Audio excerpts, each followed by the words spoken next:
Hello friends तो एठी गोटे आपण मानक पई कि इम्पोर्टेंट अपडेट रहउची चाकरी स्थायी पई कि मुख्यमंत्री को दाबी करा जायछि को माने करछन्ती ना जो माने आपणकर आउटसोर्सिंग कर्मचारी जो माने अछन्ती से माने करछन्ती ता सहित आपणकर नीलाचल सेवा प्रतिष्ठान बहुत किछि पोस्ट आछि मेडिकल पोस्ट तार अपडेट आमे अलगा वीडियो रे आपन दिया जिवो तो एटा आपण निश्चित जानू चाकरी स्थायी पई मुख्यमंत्री को दाबी करा जायछि केन्द्रापड़ा ओडिशा सरकारी आउटसोर्सिंग कर्मचारी महासंघ पक्षर मुख्यमंत्री उद्देश्य जिलापाल 3 दफा संबलित दाबीपत्र प्रदान कराई विभिन्न विभाग छटई होता समस्त सरकारी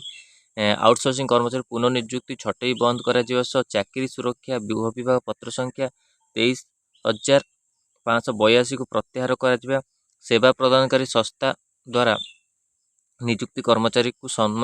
सम्मान न्याय प्रदान और आउटसोर्सिंग कर्मचारी भली समस्त सुविधा सुजोग प्रदान समस्त आउटसोर्सिंग कर्मचारी स्थायी नियुक्ति प्रदान दाबी गुड़िक रही। तो आउटसोर्सिंग कर्मचारी को आपणकर लिखा जाइए जो मुख्यमंत्री को दाबी कर आउटसोर्सिंग कर्मचारी आउ पूर्व आपण मैंने देखते आउटसोर्सिंग कर्मचारी आंदोलन को लेकिन भी आसी अपडेट ता सहित खाली आउटसोर्सिंग नुहे आप एनएचएम अंडर जो मैंने कंट्राक्चुअल अच्छा से भी आपण आंदोलन करते आगु को बहुत किसी आपण आंदोलन देखा जाउची जोटि के सरकार नियुक्ति को लेकिन ता सहित आपणकर अलगा गुड़ी किसी आप पोस्ट आसूची एमती नीलाचल सेवा प्रतिष्ठान में भी आप अलगा पोस्ट आसी विषय में अपडेट आगु आप दी तो यहाँ इंपोर्टेंट अपडेट था आउटसोर्सिंग